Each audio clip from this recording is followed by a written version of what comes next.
नसीमा जले बेगवान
গাড়ি চললে অনেক কিছু গাড়ির ভিতরে রয়েছে, ইঞ্জিন রয়েছে, তেল রয়েছে, আরো বিভিন্ন জাতের প্রকার রয়েছে। কিন্তু বাদশা সুলাইমান আলাইহিস সালাম সারা পৃথিবীর বাদশা ছিলেন। আল্লাহর পয়গম্বর সুলাইমান আলাইহিস সালাম সারা পৃথিবীর বাদশা ছিলেন। নবী সুলাইমান যখন উড়াল দিতেন বাতাস দিয়া, বাতাসের সাহায্যে উড়াল দিতেন, বাতাস এক জায়গা থেকে অন্য জায়গায় নিয়ে যাইত। বাদশা সুলাইমানের কথা বাতাসে মানছে। সুবহানাল্লাহ। আমার কথা আপনারা মানবে? ওই বাতাসে মানবে না। আল্লাহর পয়গম্বর যেই মুহূর্তে যেটাই বলেছেন সেটাই হয়েছে। যদি একটি পাখিকে বলছেন পাখি ওই জায়গা থেকে ওই জায়গায় দাও, পাখি সঙ্গে বলকে গিয়ে আবার ফিরে এসেছে। সব জাতি এমন বাদশার কথা, বাদশা সুলাইমানের কথা মানত। একদিন ওনার দরবারে ইফরিত একটা জিন, ইফরিত নামে একটা জিন একবারে হুবহু বাদশা সুলাইমানের মতন, বাদশা সুলাইমানের মতন। তো উনি যখন বাথরুমে যাইতেন বাদশা সুলাইমান, নবী সুলাইমান তখন ওনার স্ত্রীর কাছে বাদশাহী মুলুক দিয়া দেখতেন, জমা দিয়া দেখতেন।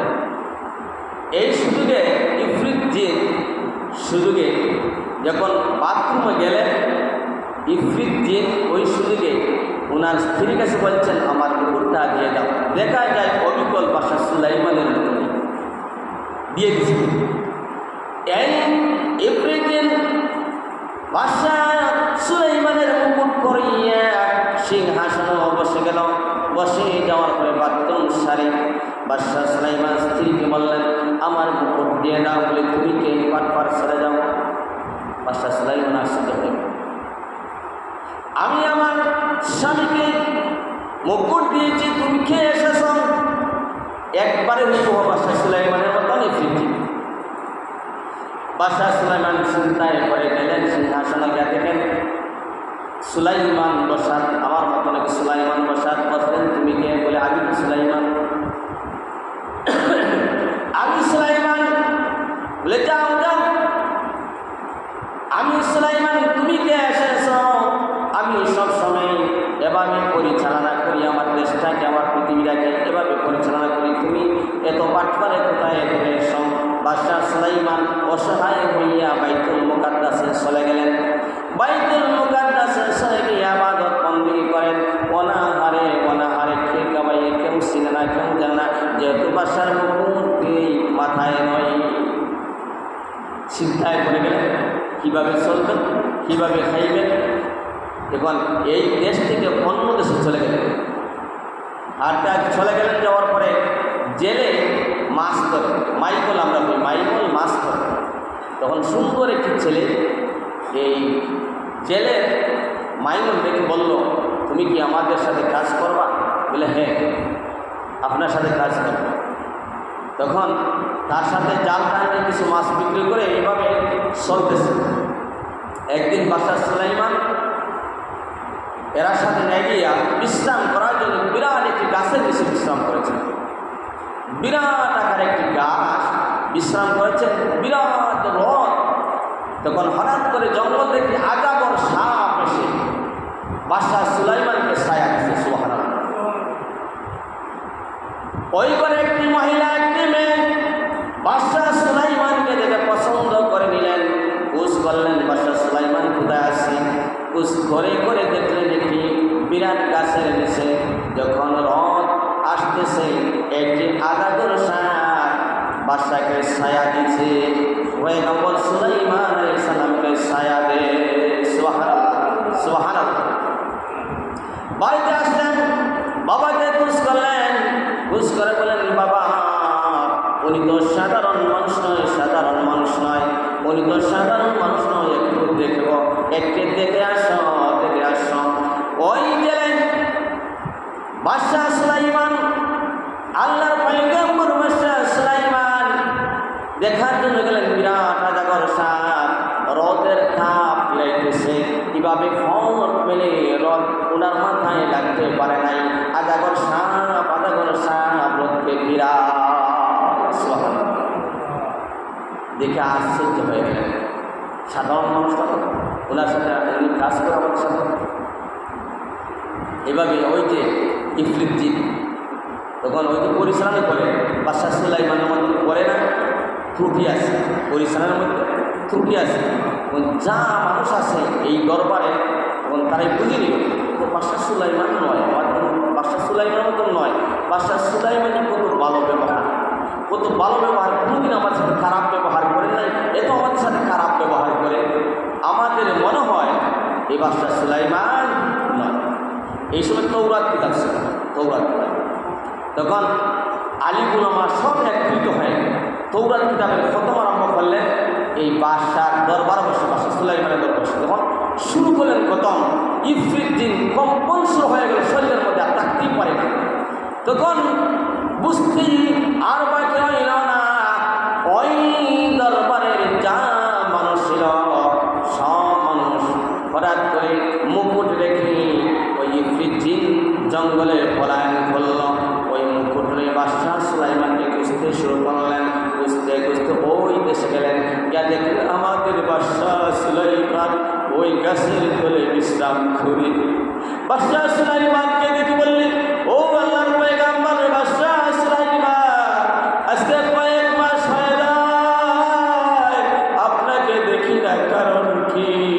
তারা খুঁজ করতে করতে বাদশাহ সুলাইমানের মাথায় মুকুট পরাইলেন, সাথে সাথে সব পাখিগুলো জিন জাতিগুলো বাদশার দরবারে হাজির হয়ে গেল। সুবহানাল্লাহ।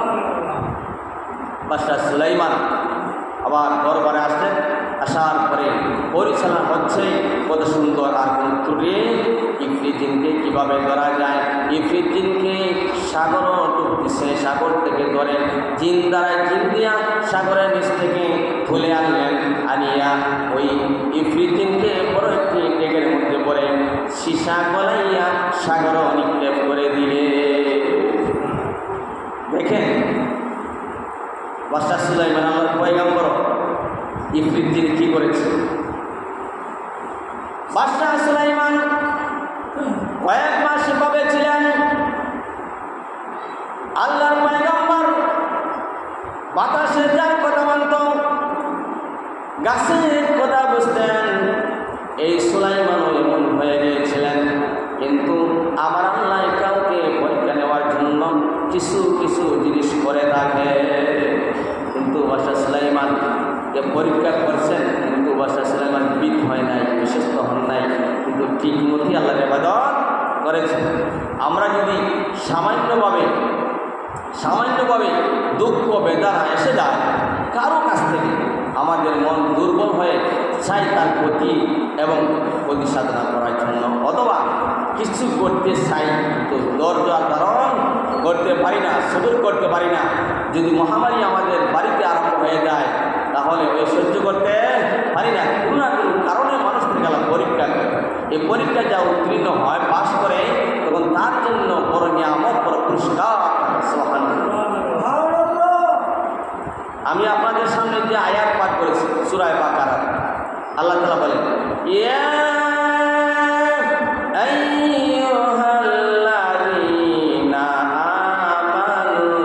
আমানুস্তাঈনু বিস-সাবরি ওয়াস-সালাহ ইন্নাল্লাহা মা'আস-সাবিরিন।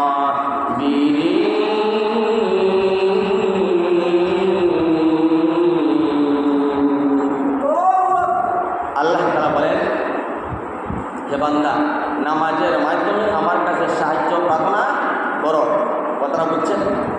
নামাজের মাধ্যমে আমার কাছে সাহায্য প্রার্থনা করো, নিশ্চয় ধৈর্য এবং সবুরকারীর সাথে আমি আল্লাহ রয়েছি। সুবহানাল্লাহ।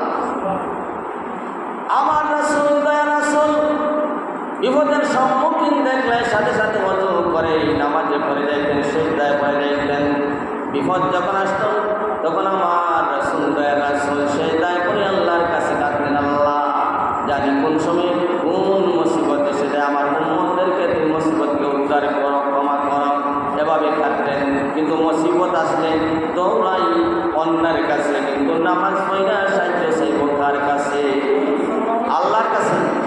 আল্লাহর কাছে সাহায্য চাইব। বিপদ আসলে সাহায্য চাইব কার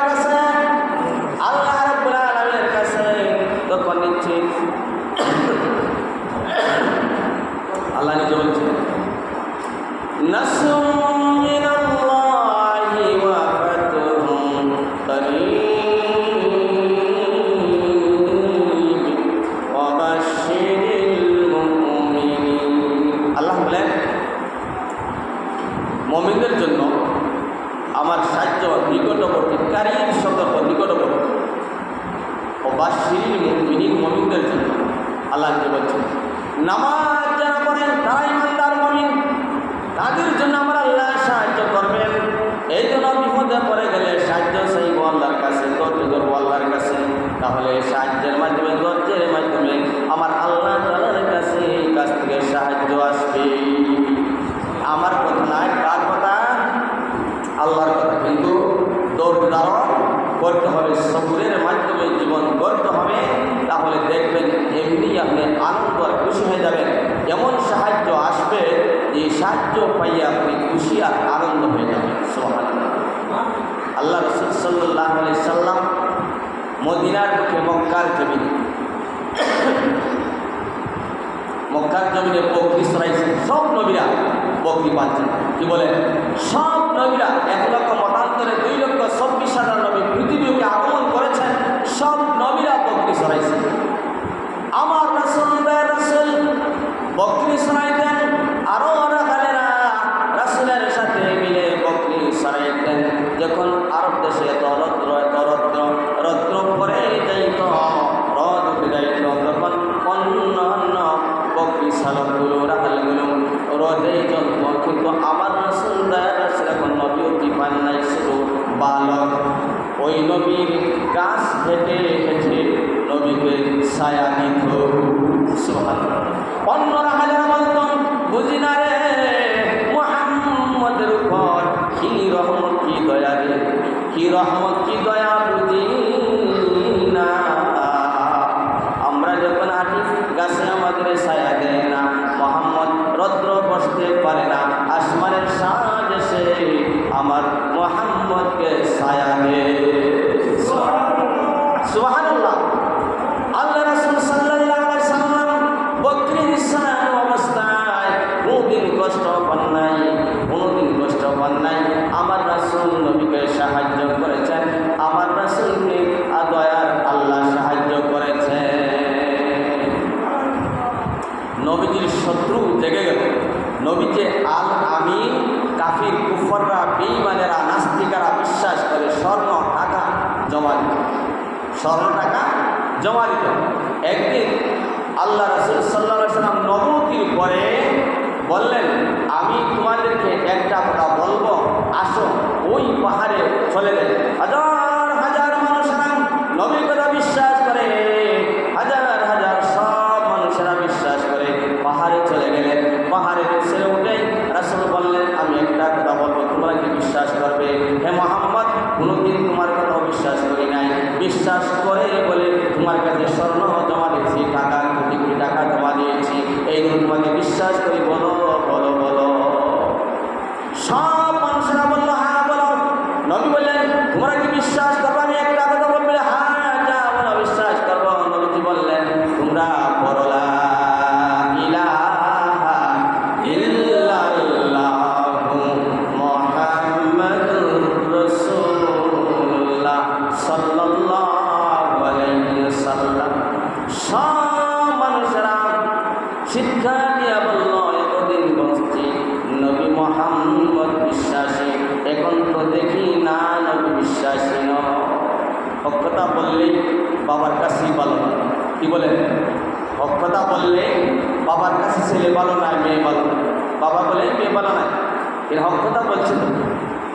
আল্লাহ রাসূল বলেন, লা ইলাহা ইল্লাল্লাহু মুহাম্মাদুর রাসূলুল্লাহ, আল্লাহ ছাড়া কোনো মাবুদ নাই, আমি মুহাম্মদ সাল্লাল্লাহু আলাইহি ওয়াসাল্লাম আল্লাহর প্রিয় রাসূল। যারা আল্লাহকে মানবে, রাসূলকে মানবে, সেই জান্নাতে জায়গা পাবে, সেই ইসলামের ছায়াতলে আসবে। যারা আসবে পাবে, তারাই হবে কিয়ামতের দিন আমার সাথে জান্নাতি। সুবহানাল্লাহ, সুবহানাল্লাহ। কিছু মানুষ বিশ্বাস করলো, অনেকে বিশ্বাস করলো, দেখছেন রাসূলকে বিশ্বাস করছেন, কিন্তু যখন বললেন লা ইলাহা ইল্লাল্লাহ মুহাম্মাদুর রাসূলুল্লাহ, আর কেউ বিশ্বাস করে নাই, এ তো পাগল হয়ে গেছে। ওমা সাহিবুকুম বিমাজনুন,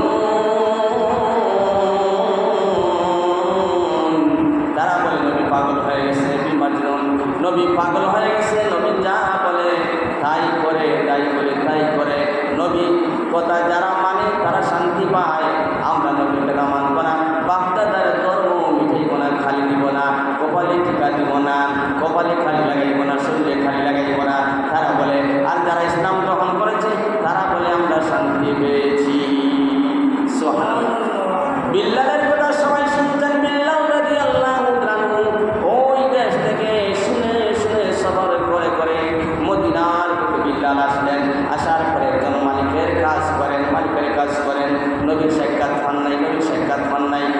করে করে নবীর সাক্ষাৎ পেয়েছেন।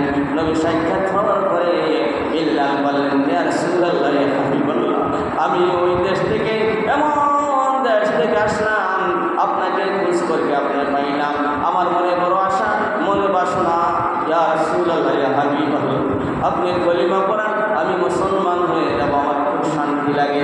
নবীজি পড়াইলেন লা ইলাহা ইল্লাল্লাহ মুহাম্মাদুর রাসূলুল্লাহ। বিল্লাল এই জিকির শুনিয়া তার মালিকের বাড়ি গেলেন। যখন রাত কবির হয়, বিল্লাল শুরু করে লা ইলাহা ইল্লাল্লাহ, লা ইলাহা ইল্লাল্লাহ, লা ইলাহা ইল্লাল্লাহ।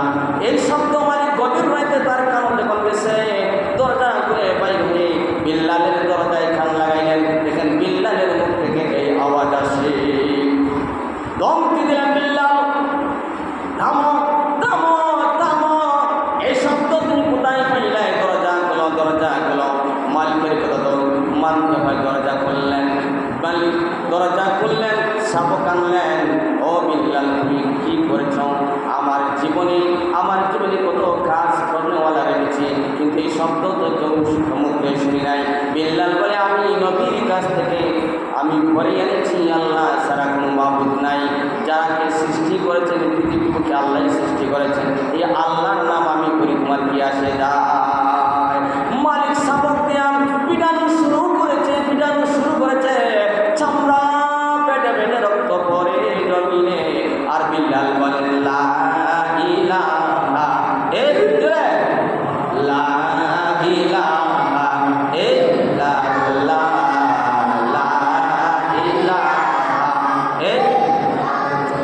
লা ইলাহা ইল্লাল্লাহ,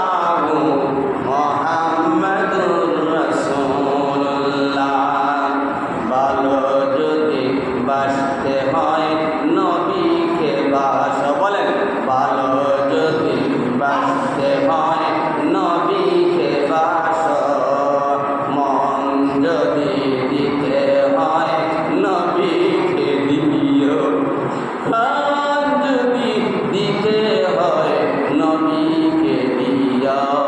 আমার দুঃখ বেদনা নবী সইতে পারেন না, আমার দুঃখ বেদনা নবী সইতে পারেন না। নবীর মহাব্বতে ফরজ দরুদ, ভালো যদি বাসতে হয় নবীকে বাস, মন যদি দিতে হয় নবীকে দিও। সুবহানাল্লাহ, সুবহানাল্লাহ।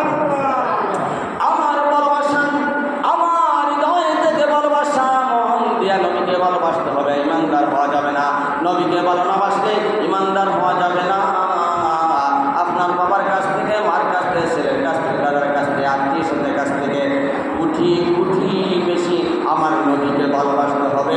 না হয় ইমানদার হওয়া সম্ভব হবে না, জান্নাতে যাওয়াই সম্ভব হবে না, ইমান নিয়ে মারা সম্ভব হবে না।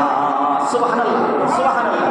এই জন্য বিল্লাহ বলেন লা ইলাহা ইল্লাল্লাহ মুহাম্মাদুর রাসূলুল্লাহ। মানে চামক দিয়ে আঘাত করে রক্ত ছুটে, রক্ত পড়ে যায়। যখন বিল্লালের কথাটা মুখ থেকে বন্ধ করতে পারেন না, তখন তার মালিক গলায় রশি বন্ধন করে, মরুভূমি জায়গাতে টানতে কালকে রক্ত গিয়া বিল্লাল একবারে নিঃশক্তি হয়ে গেছে, দুর্বল হয়ে গেছে। বিল্লাল লা ইলাহা ইল্লাল্লাহ পড়ে না, শুধু আহাদ পাহাড়ের উপরে নিয়া আসমান উজুরের পাথর দিয়া চাপা দিয়া বিল্লালকে রেখে দিল। আপনার কি বলেন? আসমান উজুরের পাথর যদি একজন মানুষের বুকে চাপা থাকে, তাহলে সে বাঁচতে পারে না? বাঁচতে পারে না। পাহাড়ের উপরে বিল্লালের মালিক আসমান উজুরের পাথর দিয়া চাপা দিল। একটি কারণটা হচ্ছে আল্লাহ আল্লাহ আল্লাহ আল্লাহ বলার কারণে, লা ইলাহা ইল্লাল্লাহ বলার কারণে, মুহাম্মদুর রাসূলুল্লাহ বলার কারণে বুকে চাপা দিয়ে রাখছে। আমার আল্লাহ ডাক দিয়া বলে, ইব্রাহিম যা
বিমাজনুন।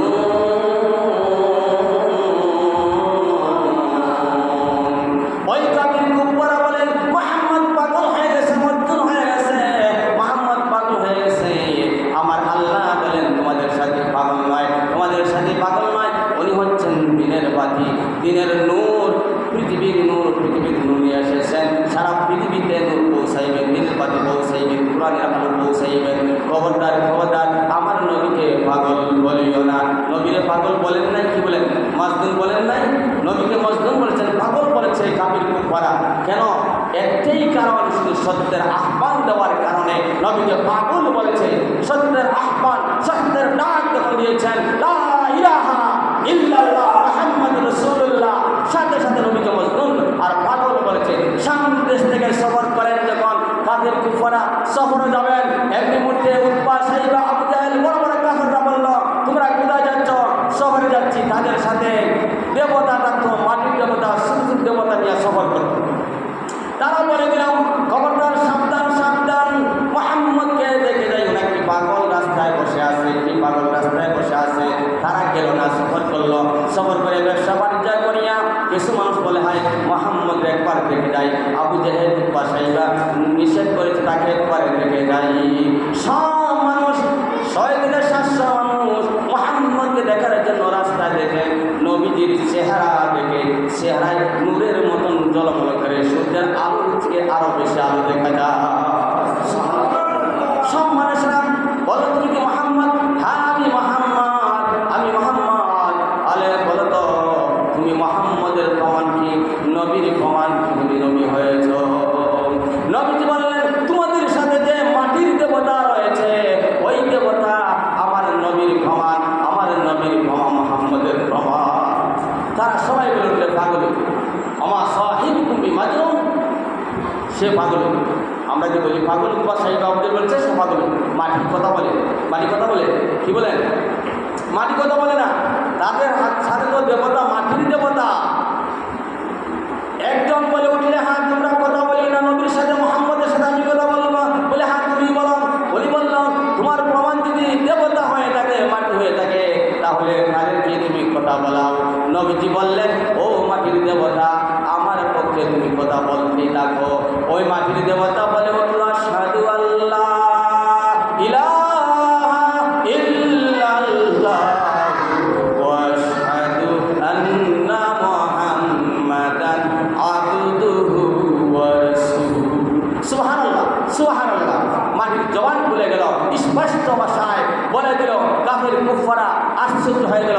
কিছু মানুষ মুসলমান হয়ে নবীর কদমে চুমুকাইল আর বলল, সত্যিকারের নবী, কোনো সন্দেহ নাই। মাটি কথা বলেছে। আরেক দল বলে, সেই সত্যি পাগল, সে মানুষ, নবী হতে পারে না, জাদু করেছে, দেবতাকে বিদায় কথা বলেছে। নাউজুবিল্লাহ বলে। দেখেন তাদের কপালে নাই, ভাগ্যে নাই। আর কিছু মানুষ ঈমান আনলো আর মুসলমান হয়ে গেল। তারাই হচ্ছে ইসলামের সায়াতুল কিয়ামতের দিন জান্নাতে নবীর সাথে বসবাস করবে। এই জন্য আমি বললাম, ইয়া আইয়ুহাল্লাযীনা আমানু ইসতাঈনু বিস-সাবরি ওয়াস-সালাতি। আমার আল্লাহ বলেন, নামাজের মাধ্যমে আমি আল্লাহর কাছে, আমি আল্লাহর নিকট সাহায্য প্রার্থনা করো, এবং নিশ্চয় ধৈর্যকারীর সাথে আমি আল্লাহ রয়েছি। বিপদে আপদে যারা ধৈর্য দান করে, আমি তার সাথে আছি, সে বিপদে পড়বে না। যদি সবর করতে পারে, নামাজের মাধ্যমে ধৈর্য করতে পারে, আল্লাহর নিকট সাহায্য প্রার্থনা করতে পারে, তাহলে ওই বান্দা বান্দি কোনোদিন বিপদে পড়বে না। আমি আল্লাহ তাকে সাহায্য করব। সুবহানাল্লাহ। নাসরুম মিনাল্লাহি ওয়া ফাতুন কারীম ওয়া বাশশিরিল মুমিনিন। মুমিনদের জন্য, নামাজের জন্য আল্লাহর সাহায্য তার নিকটবর্তী হয়ে যাবে। সুবহানাল্লাহ। এই জন্য কোনো ত্রুটি আমাদের থাকলে নামাজের মাধ্যমে, এই ত্রুটি সহকারে, পাপ সহকারে, গুনাহ সহকারে সে দায়িত্বের বান্দা করে যায়। একজন মহিলা, একজন পুরুষ তার গুনার বোঝা মাথায় লইয়া সে দায় করে যায়। আমার আল্লাহ বলেন, বান্দা সে দায়িত্ব গুনাহ নিয়ে পড়ে গেছ, আমি আল্লাহকে সুবহান রাব্বিয়াল করে সাক্ষী দিলে যা তোর গুনাহ মাফ করে দিলাম। সুবহানাল্লাহ। আল্লাহ পারেনি? আল্লাহ পারেনি? আল্লাহ পারে। আল্লাহর মধ্যে কিছু নাই।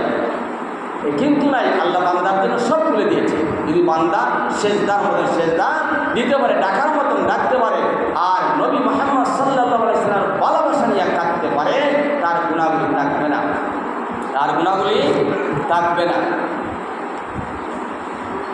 এই জন্য আমার আল্লাহ রাব্বুল আলামিন বলেন, ও দুনিয়ার মানুষ, যতদিন দুনিয়ায় বসবাস করো, নবীর মহব্বত আর ভালোবাসা নিয়ে চলিও, বিপদ তোমার জন্য আসবে না। মদিনার বুকে একদল উট রাখালেরা মুসিবত পড়ে গেছেন, পানি নেই, এই সাইডে কোনো পানি নেই, উট পাগল হয়েছে পানির জন্য, মানুষও পিপাসিত পাগল হয়ে গেছে। তখন তারা বলল, হায় হায়, এখন যে আমার নবী হইতেন তাহলে হয়তো পানির ব্যবস্থা হয়ে যেত। এই কথাটা বললেন, সাথে সাথে একজন মানুষ দূরে ডাকতে, তোমরা খেয়ে কাপেলা, এদিকে আসো, পানির প্রয়োজন। একটি বিরাট কুয়া দেখলেন, ওই কুয়ার পারে আল্লাহর নবী দাঁড়াই আছে। সুবহানাল্লাহ। আল্লাহর নবী, আরবীর মানুষেরা যখন আল্লাহর নবীকে ভালোবাসা নিয়ে ডাক দিত, আল্লাহর নবী সেই জায়গায় হাজির হয়ে যাইতেন। সেই জায়গায় ওই কাফেলা মারহাবা দিয়া বললাম, আল্লাহ নবী বললেন, পানি খাও, উঠে পানি খাওয়া। সুবহানাল্লাহ। এই জন্য আমার নবী মহব্বতের নবী, ভালোবাসার নবী, যে ভালোবাসবে, যে মহব্বত করবে, তার ঈমান মঞ্জুরি হবে, তার ঈমানদারের শক্তি হয়ে যাবে। ওই ঈমান নাই যদি, নবীর ভালোবাসা নিয়ে যদি মৃত্যু হয়, তাহলে আল্লাহ রাব্বুল আলামিন কিয়ামতের দিন ময়দানে মাশরে নবীর ভালোবাসায় নবীর সাথে জান্নাতে চলে যাবে। মান হাব্বা সুন্নতি ফাকাদ আহাব্বানি ওয়া মান আহাব্বানি কানা মাইয়া বিল জান্নাহ। রাসূল বলেন, আমার সুন্নত কর্মের দিকে যারা ভালোবাসে, আমাকে ভালোবাসলো, আমাকে ভালোবাসার কারণে কিয়ামতের দিন ময়দানে মাশরে আমার সাথে জান্নাতে বসবাস করবে। সুবহানাল্লাহ, সুবহানাল্লাহ। এই জন্য নবীর ভালোবাসা আমরা চাই, নবীর মহব্বত চাই। যারা নবীর ভালোবাসার মহব্বত হতে চায় না, তারা ঈমান হারা হয়ে মারা যাবে, ঈমান হারা হয়ে মারা যাবে। নবীর বিপক্ষে যারা কথা বলবে, নবীকে অসন্তুষ্ট করবে, আল্লাহ সন্তুষ্ট হয়ে যাবে, আল্লাহ অসন্তুষ্ট হয়ে যাবে। যেহেতু আল্লাহর নবীর জন্য আল্লাহ রাব্বুল আলামিন সারা পৃথিবীর বিস্তর পাখিগুলো, বিস্তর সাপগুলো, যত কিছু পৃথিবীতে আছে, সব কিছু নবীর জন্য পাগল এবং দেওয়ানা। নবীর সাথে কথা বলেছে, জঙ্গলের পশুগুলো নবীর সাথে কথা বলেছে, ইয়া রাসূলুল্লাহ, ইয়া হাবিবাল্লাহ, আপনি যদি আসতেন না, আমি এ গর্তে বাস করতে পারতাম না, পৃথিবীতে আসতে পারতাম না। রাসূল বললেন, ও প্রাণীগুলো, তোমরা গর্তে চলে যাও। নবীকে সালাম করে গর্তে চলে গেল, কিন্তু আমরা সালাম দিলে শিরিক হয়ে যায়, আমরা নবীকে সালাম দিলে কবিরা গুনাহ হয়ে যায়। আসসালাতু ওয়াসসালামু আলাইকা ইয়া রাসূলুল্লাহ বলে মনে শান্তি পায়। আরেক দল বলে সালাত দেওয়া, সালাম দেওয়া শিরিক, নাউযুবিল্লাহ বলেন, মনে শান্তি পায়। নবীকে দাঁড়াইয়া সালাম দিলেন, আসসালাতু ওয়াসসালামু আলাইকা ইয়া রাসূলুল্লাহ, আসসালাতু ওয়াসসালামু আলাইকা ইয়া হাবিবাল্লাহ। একজন আল্লাহর ওলি নবীর রওদায় তাফসীর করতেছেন ছাত্রদিকে নিয়ে, তাফসীরুল মারিফুল কোরআন, অন্যান্য তাফসীর করতেছেন। একজন ছাত্র বলল, হুজুর, আপনি তো বহুদিন ধরে তাফসীর করেন, আর আমাদেরকে বোঝান, তাহলে কোনোদিন তো নবীকে দেখি নাই, নবীকে দেখা যাইবে? না না, নবীকে দেখা কীভাবে? তাহলে মদিনায় বসে কেন আপনি তাফসীর করেন? নবীর রওজার সামনে আপনি নবীকে দেখাইতে হবে। উনি রেগে গেছেন, রেগে যাওয়ার পর বলে, চোখটা বন্ধ করো, নবীর রওজার দিকে তাকান। চোখটা বন্ধ করলেন, নবীর দিকে, নবীর রওজার দিকে তাকাইয়া একটা মিনিট যায় নাই, চিৎকার দিয়া বলল, ইয়া রাসূলুল্লাহ, ইয়া রাসূলুল্লাহ। চিৎকার দিয়া বলল, ইয়া রাসূলুল্লাহ, ইয়া রাসূলুল্লাহ। আল্লাহর ওলি বললেন, বাবা কি হয়েছে? আল্লাহর ওলি বললেন, বাবা কি হয়েছে? ওই ছাত্র বলল, হুজুর, আমার নবীর সাথে দিদার হয়ে গেছে। সুবহানাল্লাহ, সুবহানাল্লাহ। নবীর ভালোবাসা, আল্লাহর ওলির সাথে আসি বিদায়, এত পাওয়ার আল্লাহর ওলির। ওই ছাত্রর প্রতি তার জেহেন এবং দিল অন্তর খুলে গেছে, নবীর দিদার গেছে। এই জন্য নবীর ভালোবাসা যার হৃদয় থাকবে, নবীর অন্তরে যার ভালোবাসা, নবীর ভালোবাসা থাকবে, স্বপনে স্বপনে আল্লাহর নবীর দিদার হয়ে যাবে। আল্লাহ নবীর দিদার যাদের হয়ে যাবে, জাহান্নামের আগুন তার হারাম হয়ে যাবে। জাহান্নামের আগুন হারাম হয়ে যাবে। একদল বলে নবীকে দেখে কি হবে, কিয়ামতের দিন নবী কোনো সুপারিশ করতে পারবেন না। বলেন নাউযুবিল্লাহ। আল্লামা সাইয়্যিদ আবুল রহমতুল্লাহ আলাইহি একটা কথা বলেছিলেন, সারা রাত কোরআন শরীফ তেলাওয়াত করে হাফেজরা, এলা কোনো প্রমাণ আছে নি যে জান্নাতে যাইব? আপনারা শুনছেন ইলা হাদিস? কোরআন শরীফ সারা রাত তেলাওয়াত করে সে জান্নাতে যাইতে পারবে নি? এলা কোনো প্রমাণ আছে নি? কথা আপনারা বুঝেন নাই? সারা রাত কোরআন তেলাওয়াত করে এলা কোনো প্রমাণ নাই জান্নাতে যাইতে পারবে না। আল্লামা সাইয়্যিদ আবুল রহমতুল্লাহ বলেছেন, যদি খাবে এবং স্বপনে আল্লাহ রসুলকে দেখতে পারে, জাহান্নামের আগুন তার হারাম হয়ে যাবে। এত করে কোরআন তো পূর্ণ করা হয় না। এই কোরআন হচ্ছে আল্লাহর কালাম। যত বেশি তেলাওয়াত করবে, নবীর ভালোবাসা, আল্লাহর ভালোবাসা অর্জন হবে। বিদায় কোরআন পড়লে নবীর ভালোবাসার মাধ্যমে নবীর দিদার হবে, আল্লাহর দিদার হবে। সুবহানাল্লাহ। এই জন্য নবীর ভালোবাসার মাধ্যমে যারা জীবন করবে, মৌতের সময় নবীকে ভাবে, মৌতের সময় নবী ভাবে, ইয়া রাসূলুল্লাহ বলে ডাকবে, নবীজি হাজির হয়ে যাবে। আপনি বলবেন ইয়া রাসূলুল্লাহ, ইয়া রাসূলুল্লাহ, এভাবে বলে বলে আপনার ঈমানের সাথে যুক্ত হয়ে যাবে। সুবহানাল্লাহ, সুবহানাল্লাহ। আল্লাহ রাব্বুল আলামিন নবীর ভালোবাসা হৃদয়ের ভিতরে যেন জায়গা দিতে পারে, সবসময় সদা সর্বদা নবীর উপর দুরূদ পাঠ করতে পারি, ঘুমাইবার সময় জিকির করে ঘুমাইতে পারি, তওবা করে ঘুমাইতে পারি, দুরূদ শরীফ পরে পরে আল্লাহ রাসূলের মহব্বত নিয়ে ঘুমাইতে পারি। এভাবে পড়তে পড়তে একদিন হঠাৎ করে দেখবেন নবীর দিদার হয়ে গেছে। সুবহানাল্লাহ। আল্লাহ তাআলা আমাদেরকে সবসময় যারা কোরআন পড়েছেন তেলাওয়াত করবেন, যদি কোরআন পড়তে পারেন, সূরাগুলো পড়তে পারেন, আলাম তারা থেকে আল্লাহ থেকে আলহামদুলিল্লাহ পর্যন্ত প্রতিদিন সকালে তেলাওয়াত করবেন। যেগুলো পারেন সেগুলোই তেলাওয়াত করবেন। আল্লাহর মহব্বত, নবীর মহব্বত আসতেই থাকবে। আর ইমান যে কমজোরি আছে শক্ত হয়ে যাবে, মজবুত হয়ে যাবে। ইমান যদি মজবুত হয়ে যায়, আপনার আল্লাহর কাছ থেকে, রাসূলের কাছ থেকে বেঈমানেরা সরাইতে পারবে না। আল্লাহ রাব্বুল আলামিন আমাদেরকে সেই তৌফিক দান করেন যেন নবীর মহব্বত নিয়ে ইমান নিয়ে মরতে পারি। সবাই বলেন আমিন। ওয়া আখিরু দাওয়ানা আলহামদুলিল্লাহি রাব্বিল আলামিন। সাল্লাল্লাহু